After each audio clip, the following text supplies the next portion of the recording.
Man,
Ijambo ry'Imana rirambwira ngo bazabamenyera kubyumva. Haleluya.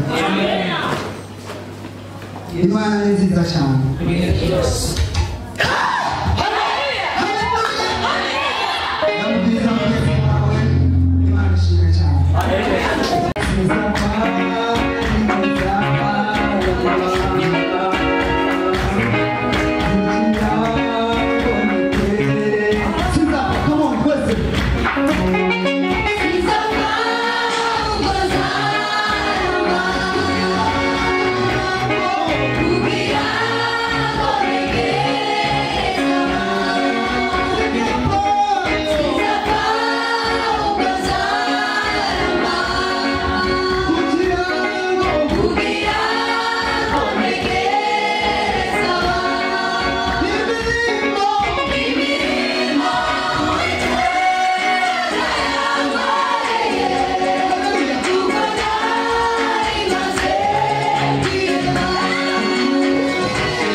Everybody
Imana ibaha umugisha mu izina rya Yesu.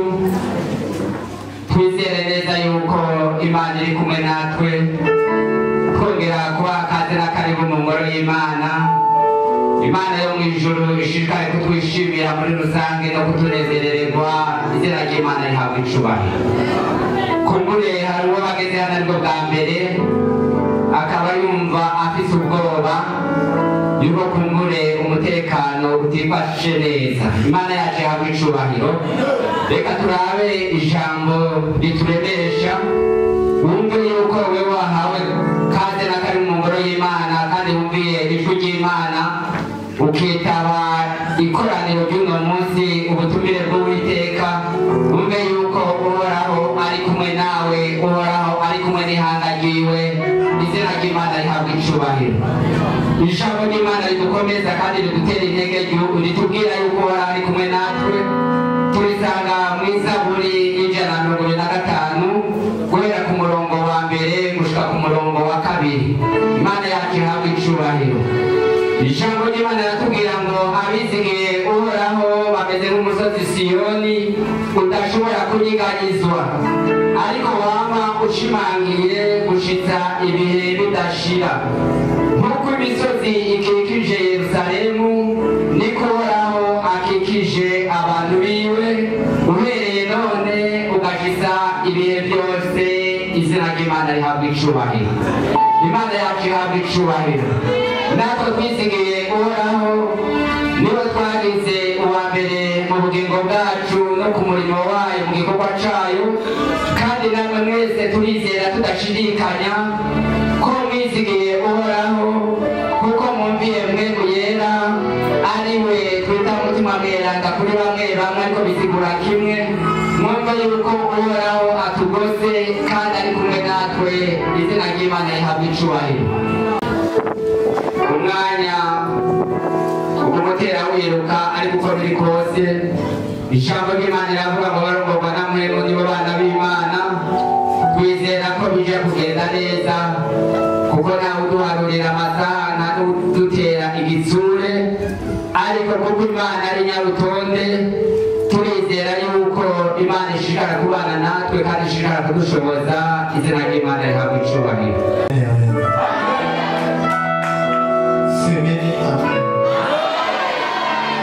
Ukomere Imana yacu amashyi.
atanico tumaza mu izina rya Yesu tubanje kukwereka ishengero ryawe muri rusange Mana kuba uyu munsi turi kuri uyu musozi ugategura igikorwa cyawe cyiza cyo kugutazira no kuguhimbaza no gushima ibyo wakoze ndagushimiye cyane bavuye ku mutima kubona uyu munsi udushyikije umunsi nk'uyu mwiza tukaronka ubwoko bwawe mwami bukaza mu nzu yawe ntacyo utakoze kugira mwami Imana ngo byose bigende neza wumva ko tuguhaye icyubahiro warakoze Mana twongere iminsi yo kubaho warakoze Yesu uyu munsi kuba dutazira mu ihema dufise izi mbaraga dufise Imana twongere iminsi yo kubaho uyu munsi turayishimisha Imana yacu ibyo yaduhaye hanyuma tuyikorere ku byo yaduhaye hari byinshi yadukoreye iduha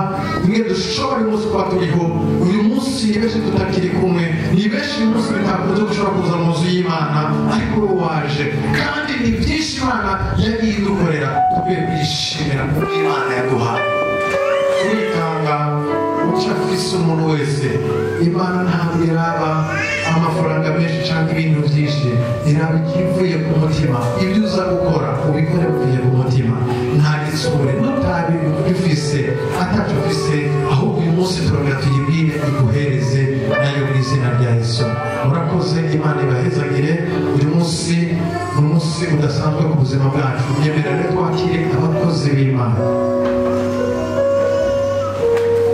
mbere ko twakira abapasitori bagenzi bacu mbere twakira ishengero abo dusangiye umurimo w'Imana twakira abandi bashyitsi bari mu ntebe wowe baje nabo gusenga muhaguruke murakoze ishengero abandi bashyitsi bo barenga tumuneko mu izina rya Yesu twese abahezagire cyane murakoze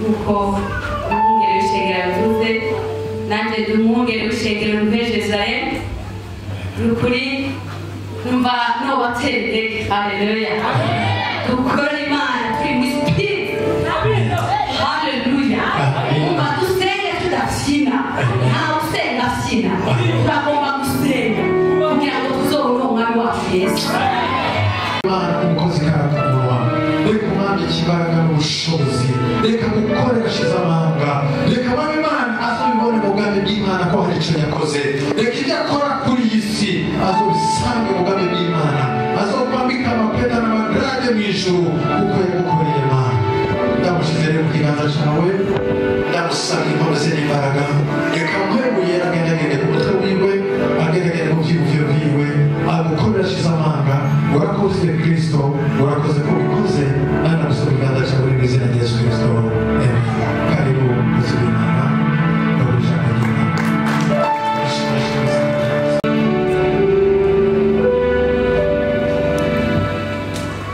Imana ni nziza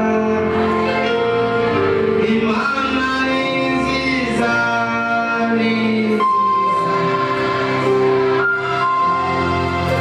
Yesu ashimwe Yesu ashimwe ntihenze umenya naribuze Yesu ashimwe Yesu ashimwe ndagomba upepere ijuru bimenye ko ageze mu kibanza cy'ijuru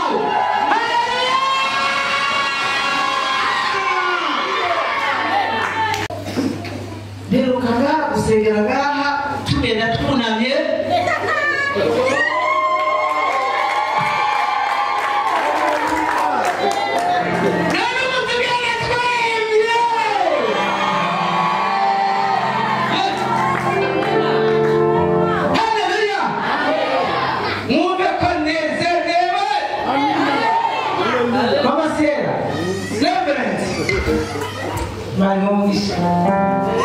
turasoma mu izina rya Yesu. Ijambo ry'umutwe rivuga ngo amajambo ya Aguri.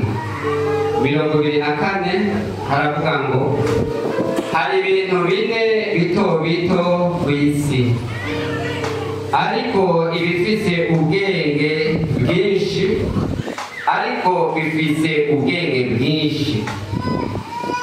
Ibimonyo ni ubwoko budafise inkomezi, yamara yiziganiriza indya zabyo zo munsi. Amen.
Ibiryo byabyo tubirondera mu rushaka imvurirwa, kubera ko ufise intege nke niba waba ushobora kwimba ivu kubera imvurirwa, bugatunganya bukarya kandi bukabika ibizogutunga igihe cy'izuba riko riraka. Amina, amina, amina. Ariko ufise ubwenge busumba ubw'umwana w'umuntu. Umwana w'umuntu n'amuzi ntazi kurondera kugira ngo mu gihe cy'inzara azoronke ibizomutunga n'umuryango wiwe. Ariko ubu bukoko bwobwo buraziganya iki naho ryoba rirerire, buradonga ibisiga zabwo kugira ngo buzobandanye bubaho na kurinda imvurika. Ariko umwana w'umuntu no munsi ibigori byareze, Imana yabiduhaye biba byinshi, ariko uno munsi waza mu nzu z'abantu usanga nta kigori bafise, inzara ariko irabarenze. Bagatunga ubwenge n'ibinyoro, kandi aribwo baremewe gushenga Imana kandi bagasana n'Imana. Imana ikabaha ubwenge ikagabanya ku bwayo ikabuha twebwe. Mwe basanga utunyoro turadusubya ubwenge tutize umusaraba. Uno munsi turakwiye kumenya ibizodutunga mu gihe cy'iki.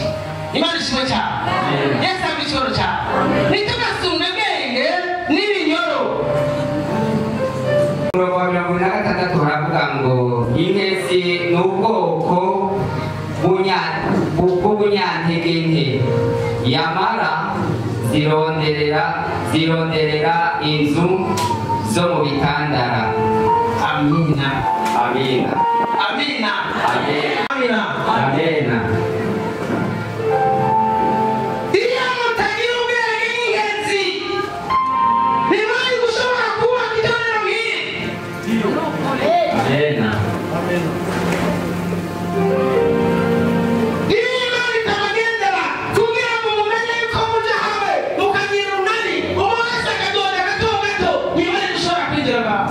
Amen.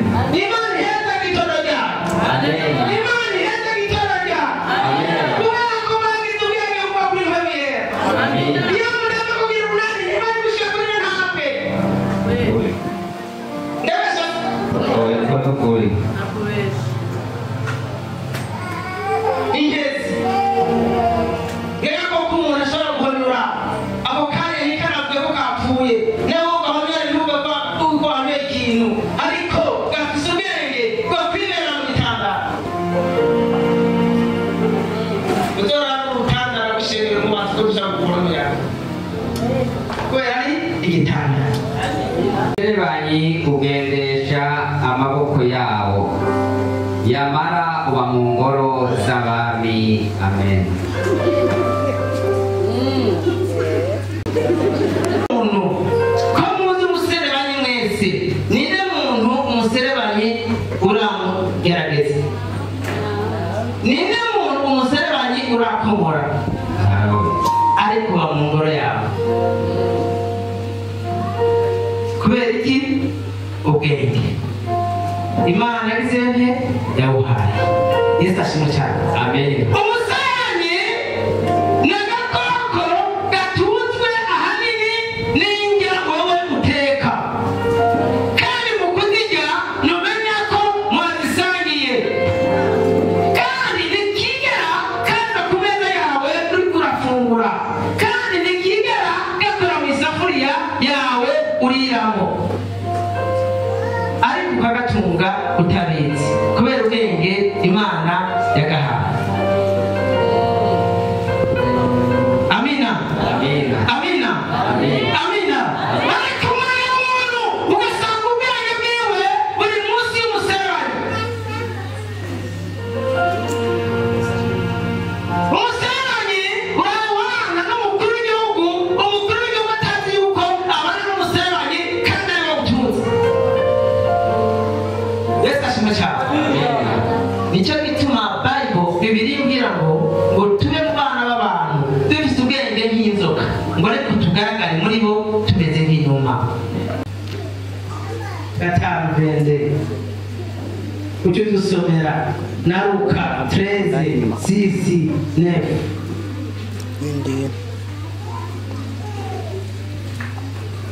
Dusomere basoma kwibuka Luka 13.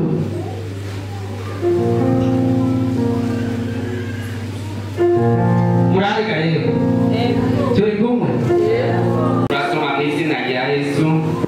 Ijambo ry'umutwe rivuga ngo umusokoni w'ingumba. Kandi abacira uyu mugani ati habaye umuntu yari afise umusokoni watewe mu muzabibu wiwe, araza awurondera ko isokoni arazibura.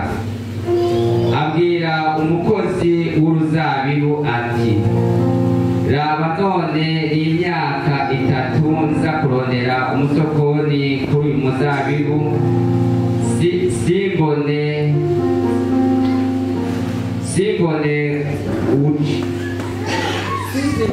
sinzibone ubuce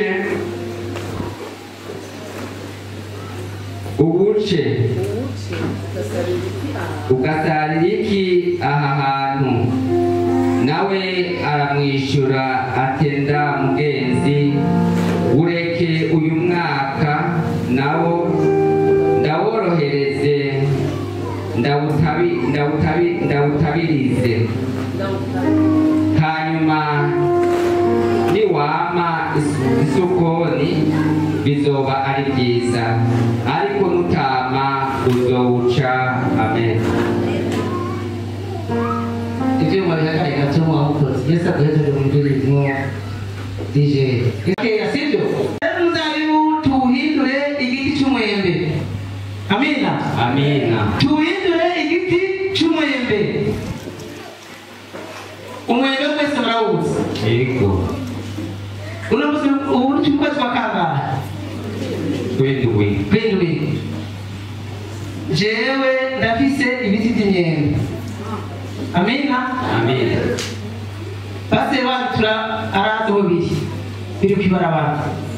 Aha rero shike banje ngahaya tubana aho biri nagoma ndababwire. Amina amina. uno munsi nta muntu n'umwe ahindukira kuraba ibyo biti by'umwembe kandi biri kwibarabara. Muranyumva? Mugabo mu mezi aheze nta mwembe n'umwe nakuyeko kandi yari yamye cyane. Yesu nashimwe. Nanje ndemeye ibihumbi ijana. hariho anvelope twateguje bw'itorero rya Umoja mu Kishemeri kuko ni ihuriro ry'amakanisa yose bavuze ko atari ngombwa kugira ngo twicare tutadusenga ariko turihuza kugira ngo tubashe gukorera Imana. Ni nayo mpamvu rero n'ubu mwabona turi hano tuba dukomeza gukorera Imana. Turi abakristu ntabwo twoshika ngo turambike impano cyangwa se turambike ubukristu, aho dushitse tugomba gukora. Rero muri ibyo hariho envelope twateguje ngiri kanisa cyangwa se itorero ngiri hano. Iyi ni envelope y'itorero. Itanze amafaranga 200,000 kandi kuri umuryango twandikije natwe iyo nzu tuzoshyikiramo hanyuma Yesu arayagira.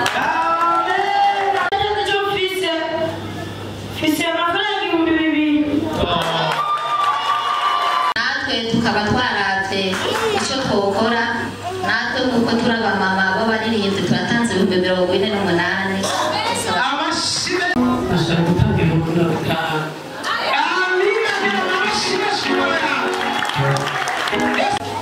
kubera mu byo batwigishije batubwiye ati ntituzosubire kuzuza igitabo amadeni, twagombye kugira ngo icyo twarose Imana yaduhezagije twarose 30,000 bibona, ariko kuko umurimo ari uwacu ko Imana izoshika kuduhezagera tuzoshishikara gukora uko Imana izogenda itugirira neza. Sababu katika shida, katika raha, sisi tunaendelea kumtumikia Mungu tu. Bwana Yesu asifiwe sana. Na mimi niko baba, mimi na watoto wangu na mke wangu tutatoa 20,000 francs kwa ajili ya kazi ya Mungu. Ndamuzi ndabaga umuvugo w'izima.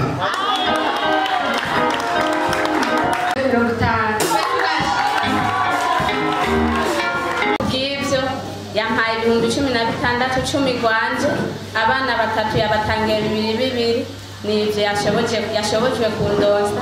Imana ibahezagira. Imana yashoboje nazanye envelope 50,000. Ku ruhande rw'abana isabura kazamwe n'abana 4 ndabatangiye inoti ya 20. Nanze n'umutware turatanze 20,000. Haleluya. Reka rero tusabe abatambisirimba batambisirimba nizera ko ibikorwa bica bibandanya mu nyuma y'ibintu turakora, kandi abatanze Imana nyenamahoro turaza kubasengera imbere kurangiza kugira igwize umugisha aho mwakuye, kandi mwakoze umurimo ndetse muzokora no kubikora muzokora imbere y'igiterane twateguye kirangira. Imana ibamugisha cyane. Reka dufite porogaramu rero dushima Imana Imana turagushimiye kuri Imana igira neza ibihe byose. Turagushimiye Imana kuko uburongozi bw'arushengero wabahaye viziyo kugira ngo bategure uno murimo. Uyu murimo twiga turakora ntabwo ari wacu ariko ni uwawe. Turakweretse rero ni wowe ukanguje kandi uzosozera. Reka tukwereke abatanze batangira umurimo wawe Mana, abashikije Mana waheza ibyo tabarika, abatarashyize nabo ubarese uburyo kugira ngo babushikane isezerano, kuko ijambo ryawe tubwira ngo gusezerana nushitse ngo tubura uri gusezerana. Indirimbo zo kuririmba ibikorwa biza gukoreka bizakuba ibyawe. Manza ukoze n'Imana maze icyubahiro n'inganji kibi cyawe ni mu izina ryawe Yesu Kristo tubisabiyemo. Amen, amen. Hanyuma pastor turabiziga turufu ntabwo zivuga zirafise amabafure yazo arahari no kwatana n'iseko, ariko tuvuze bafure ya kibe. Yesu ashimwe. Aha ariko ibihumbi byara ntibyemera. Tuteka kwicara hamwe tugire ikintu cy'igishengero kiboneka cyewe nawe.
mwami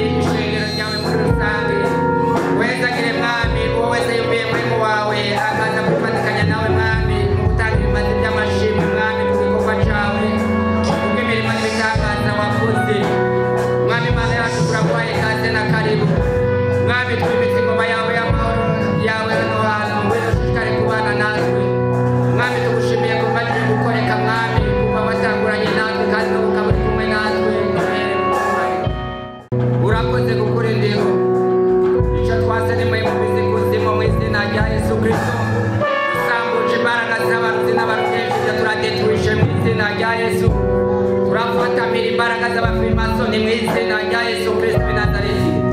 Turahamagaje atmosferi y'ijuru n'uburinzi bwawe hano hantu. Reka umuntu wese yumva imirindi yawe mu yera, reka umuntu wese yumve kugirirwa neza nawe. Amen.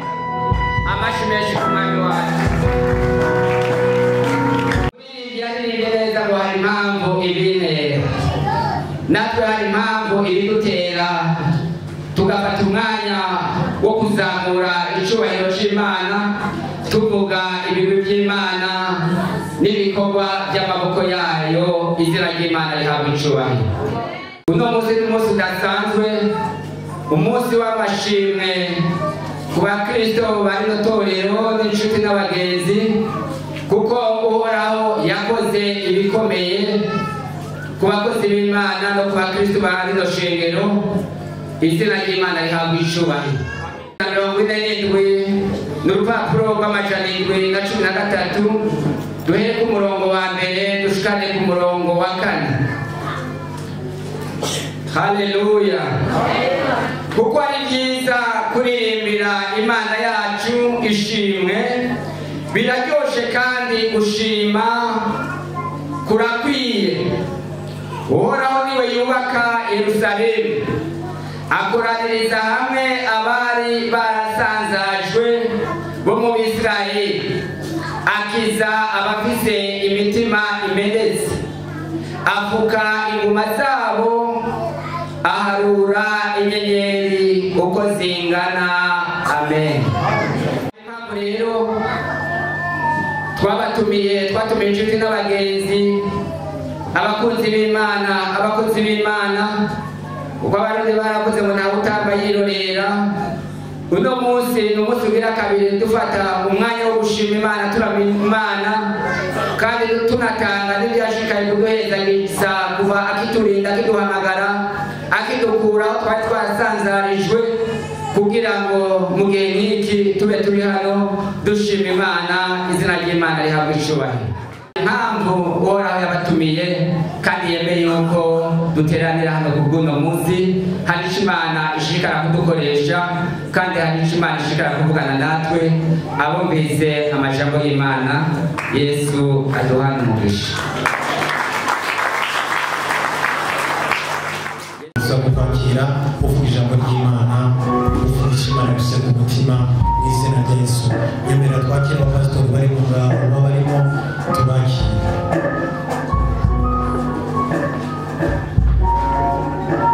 Ikarere yakirire papa hariya ariko na madamu Ninette, abakozi b'Imana. Ejo azoba ari umupasitori n'abapasitori, ariko ashaka kuzobwira abapasitori nihangira ariko apana babirwanira, wewe aguma ari imbere.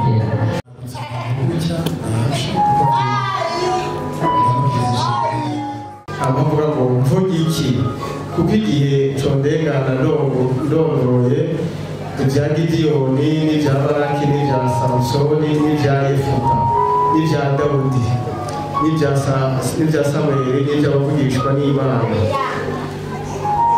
baheshejwe no kwizera gutsinda abami no gukora ibigororotse no kuronka ibyasezeranywe no kuziba iminwa intambwe no kuzimya ubukare bw'umuriro no gukira ubugi bw'inkota no guhindurwa mu ntege nke ngo zicike inkomezi no kuba agahebuza mu ntambara no kunesha ingabo z'abanyamahanga. Yesu ashimwe.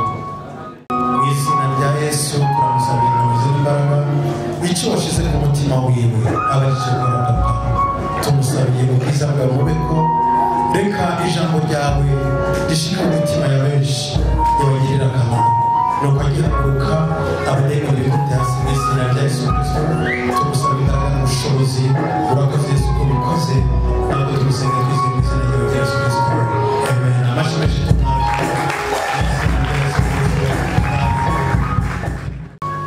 Katurabe mu Baheburayo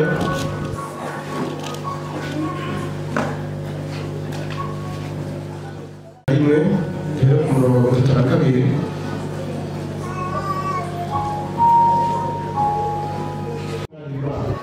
Tunganira Imana ibisigaye bikiri gikorwa Imana. Amen. Ijya kwirwa gutya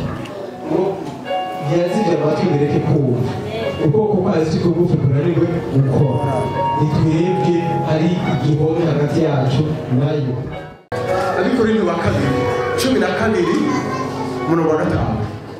mumenye yuko muhagaze mu kwizera ba ari mwebwe mwiraba mbega ntimwiyizi ntimuzi yuko Yesu Kristo ari muri mwebwe shiti kumbure murabahinyuwe ariko nizigiye yuko muzomenya ko tweho tutarabahinyuwe.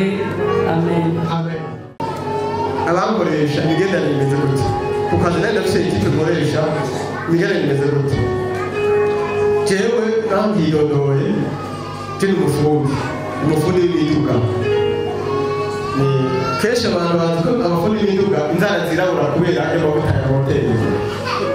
Kera nabikora ariko mu buzima bw'ikunda poromose ubu ku kazi ngejwe ibyo bita expertise kuraba imodoka imyaka imaze uko imeze nkaca ndayiha agaciro. Itanguriro 11 abantu nyine bubatse umunara w'ibabiri aho bari barogeje ahantu hakomeye kubera ubumwe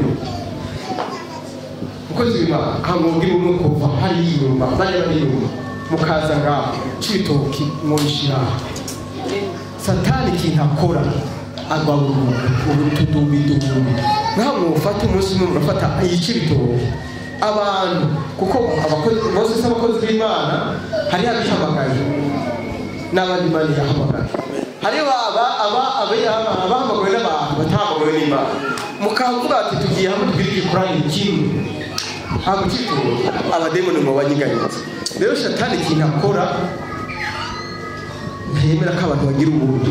Imana yagiye kuraba ariko ari ku munara w'ibaberi Imana irakanguka ati n'abantu kumbe ubumwe bafise buzima bwo gushaka ku kintu gikomeye kidasanzwe. Icambere cyatanga gukora cyafata ururimi rwabo arucagaguramo izindi zose ubona mu isi. Ati Kristo ariko arategurira ibintu bikomeye ku mugeni wa Kristo. Bibiliya ya Antikristo yarasohotse kandi izogurwa amahera make abaho kugira ngo bazigura ari benshi. N'idarapo ya Antikristo irahari. Mugende mufe mwemarere w'abarongo kugira tugire iherezo ryiza. Nicyo ndabifuje murabe muri gusura mu byagezwe 32 umurongo wa 29. Karibu munyarutse asaba bavuga ngo mudani ukuta unyemerere umucyubahiro cyanyu nongera gukora nk'uko Imana ivuga ati mwami Yesu nje imbere yawe nje n'ibyaha ndaciye bugufi mu nyonga zawe singira isoni zo kukwatura umwami n'umukiza mu bugingo bwanje uyu munsi mwami nongeye kukwakira ubere data ubere mama ubere byose ndakwakiriye ugirire neza aho ubereye bitambaje icyubahiro ibyo baba barakoze bitambaje icyubahiro uyu munsi Yesu ndambara imbere yawe mvuga ubuzima bwanjye bw'umubiri n'ay'umutima kugira ngo umpayire urakoze kumbabarire urakoze kugirira neza nanjye Yesu ndandika mu gitabo cy'ubugingo uhanagura izina ryanjye mu gitabo cya Satani urakoze kunyakiriye nanjye sinzerezeye mu izina rya Yesu Kristo. Amen. Izina ryanjye mu gitabo cy'ubugingo ndagushimira kunyakiriye ko nsubiye ku mwana wawe urakoze Yesu kubikoreye urakoze cyubahiro ntawe ubanye nawe ni mu izina rya Yesu Kristo senze nizeye. Amen. Maze turabanyabyaha turaciye bugufi mu nyonga zawe uyu munsi mwami Yesu turakwakiriye utubere umukiza mu buzima bwacu turakwinginze Yesu uhanagura amazina yacu mu gitabo cya Satani wandika amazina yacu mu gitabo cy'ubugingo utwakiriye imbere y'ubwoko bwawe mu izina rya Yesu Kristo amen.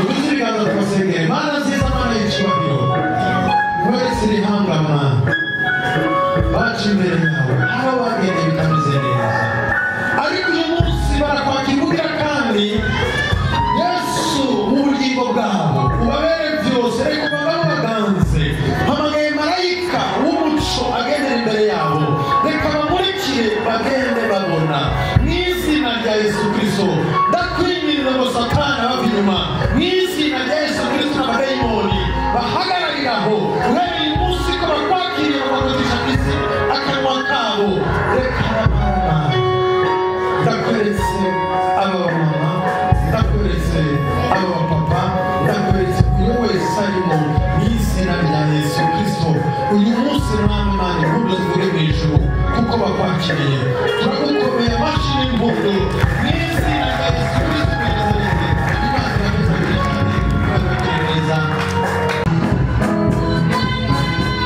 Bye.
batanze ejo bishoboka ko ushobora gutangira imana abashaka kwiyongeza icyo sigurana imbere y'imana kuko kubikorera ukorera imana n'izo guhemba ushobora no kubitanga gutya ugasanga ubitanze kubera akagobero ibyo bibiliya ntabwo ibyemera ntaho bija ntaco bimaze imbere y'imana ariko bitanga bivuye ku mutima kuko imana mu ijoro arizo kwishura ubu uri kurubaka mu ijuru kandi imana izobagirira neza.